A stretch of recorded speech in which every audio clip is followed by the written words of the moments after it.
Vamos a encontrar en la computadora que se divide en distintos tipos de dispositivos.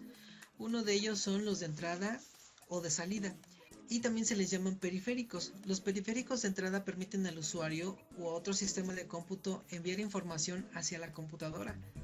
Existe una gran variedad de dispositivos de entrada, como el teclado, el lector de discos, el lector óptico, el digitalizador o escáner, el mouse, el micrófono, el lector de código de barras en los supermercados, por ejemplo.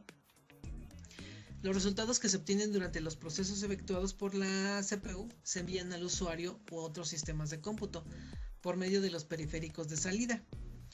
Algunos dispositivos de salida son el monitor, la impresora, las bocinas, un grabador de discos externo, entre muchos otros, por ejemplo, un plotter para imprimir planos. Vamos a encontrar otro dispositivo que se llama dispositivo de almacenamiento, y en ellos encontramos la memoria.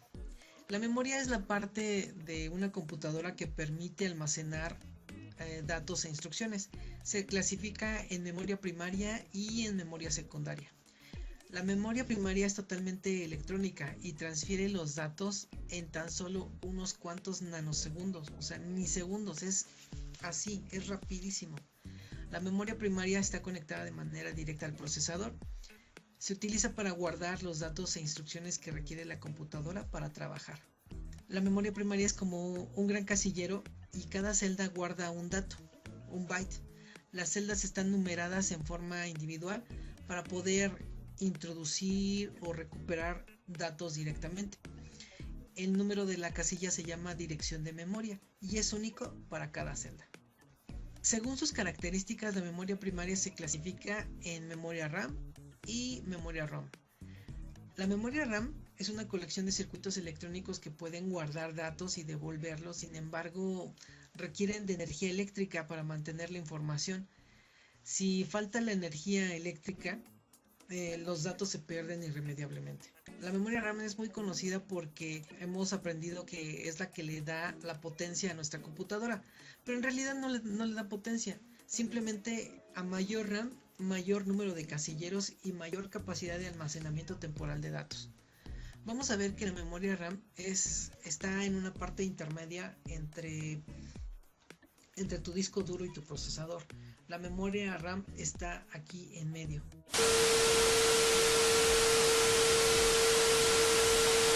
Te explico un poco cómo funciona la memoria RAM. Tú como usuario de una computadora quieres abrir el navegador Chrome para navegar a través de los videos de YouTube. El procesador le manda la instrucción y le pide al disco duro que le mande la aplicación de Chrome.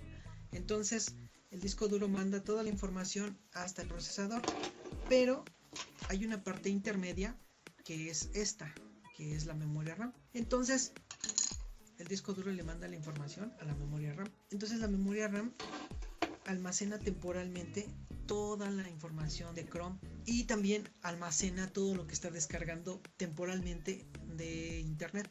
Y entonces nada más está trabajando entre memoria RAM y el procesador. A mayor memoria RAM, mayor capacidad de almacenamiento temporal va a tener tu computadora. La memoria RAM no le da velocidad a tu computadora, lo que hace es tener mayor capacidad de almacenamiento y evitar que el disco duro evitar que el procesador esté trayendo la información del disco duro. Entonces, eso es algo muy bueno cuando tienes mucha RAM. Cuando quieres hacer más rápida tu computadora, pues un papel decisivo y determinante es el procesador. Pero si le aumentas RAM, lo que estás haciendo es que el flujo de información sea más corto y no tengas que llamar hasta el disco duro por la información. Pero en realidad no es que le estés aumentando la velocidad, simplemente que se acorta la distancia entre el procesador y la RAM y por eso te da la apariencia de que está trabajando más rápido. Un cambio significativo que puedes hacer si quieres acelerar un poco tu computadora es cambiar este disco por un disco de estado sólido.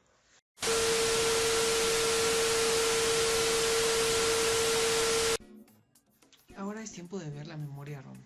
La memoria ROM es una memoria de solo lectura, por sus siglas en inglés. Esta memoria no te permite guardar datos en ella. Únicamente es posible recuperar aquellos que fueron grabados al fabricarla. Sin embargo, la información existente no requiere de electricidad. Para su funcionamiento. Estos datos suelen ser instrucciones indispensables para el funcionamiento de la máquina, como son las rutinas de autodiagnóstico, el control básico de la pantalla y del teclado, la recuperación del sistema operativo desde el disco duro.